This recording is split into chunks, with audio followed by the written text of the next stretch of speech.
Assalamualaikum warahmatullahi wabarakatuh. Halo semua, perkenalkan kami dari kelompok 5 TPB 43 akan mempresentasikan tentang tugas RBL kami yang berjudul Penyakit Tekanan Darah Tinggi dalam Konsep Fisika. Di dalam kelompok kami beranggotakan Mas Ayu Indri Hensa Putri, Mutia Oktavia, Nanda Rahma Putri, Nidia Adelin Sasmita, Singgih Rangga Saputra, dan saya sendiri Suci Mahira Kalsum. Fluida adalah zat yang dapat mengalir. Sedangkan fluida dinamis adalah fluida bisa berupa zat atau gas yang bergerak.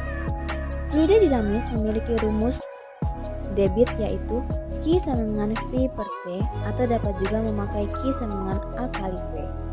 Rumus persamaan kontinuitas yaitu Q1 sama dengan Q2 atau A1 V1 sama dengan A2 V2. Apa itu darah tinggi? Darah tinggi bukan jenis penyakit yang menular. Darah tinggi disebut peningkatan tekanan darah yang tidak normal. Penyakit ini menjadi salah satu penyakit yang mematikan karena tidak menunjukkan gejala apapun. Hukum Bernoulli ditemukan oleh Daniel Bernoulli pada tahun 1738 lewat sebuah tulisan hasil penelitiannya yang berjudul Hidrodinamika. Bunyi hukum Bernoulli yang menyatakan bahwa kenaikan kecepatan aliran dari fluida mampu menyebabkan adanya penurunan tekanan fluida secara bersamaan, atau juga bisa diartikan dengan menurunnya energi potensial fluida tersebut. Hukum Bernoulli hanya bisa diterapkan pada zat cair mengalir.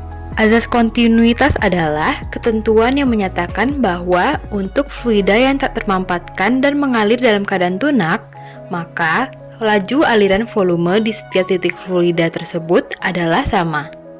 Alat dan bahan. Yang pertama ada selang, kedua botol, 3 keran air, 4 gunting, 5 penggaris, dan terakhir ada stopwatch. Cara kerja alat.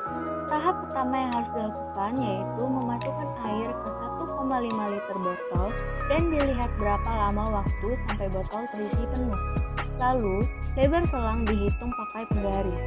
Setelah itu, selang disejajarkan, hidupkan air, dan dilihat kecepatan air yang keluar. Tahap kedua, memotong selang untuk disambungkan ke selang yang pertama. Lalu, dicoba kembali dengan sejajarkan selang dan dilihat kecepatan airnya.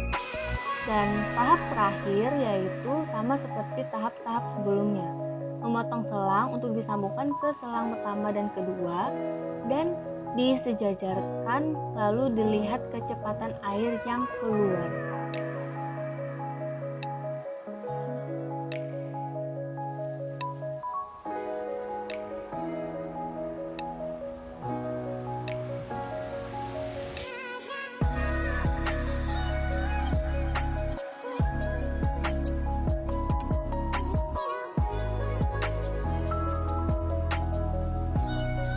Perhitungan ini dilakukan dengan menggunakan rumus asas kontinuitas, hukum Bernoulli, dan debit air yang ketiganya telah dipaparkan pada slide sebelumnya.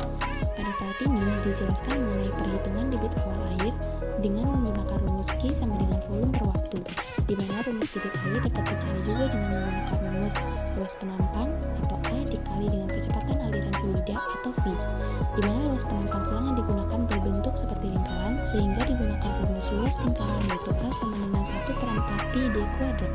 Kelemahan alat. Alat yang digunakan tidak dapat membuktikan pengaruh kontraksi otot pembuluh darah terhadap penderita darah tinggi, sehingga tingkat ketelitian alat masih lemah. Keunikan alat. Selang dapat menjadi pengganti untuk memaparkan teori fluida dinamis dalam fenomena tekanan darah tinggi yang sedang naik. Kesimpulan dari presentasi kami kali ini adalah fenomena dari teori fluida dinamis pada penyakit darah tinggi dapat dibuktikan dengan menggunakan selang dan keran air. Walaupun tidak terlalu efektif, tetapi pada percobaan ini kita dapat membandingkan kecepatan pada tiap selang yang digunakan. Sekian video presentasi dari kami akhiri. Wassalamualaikum warahmatullahi wabarakatuh.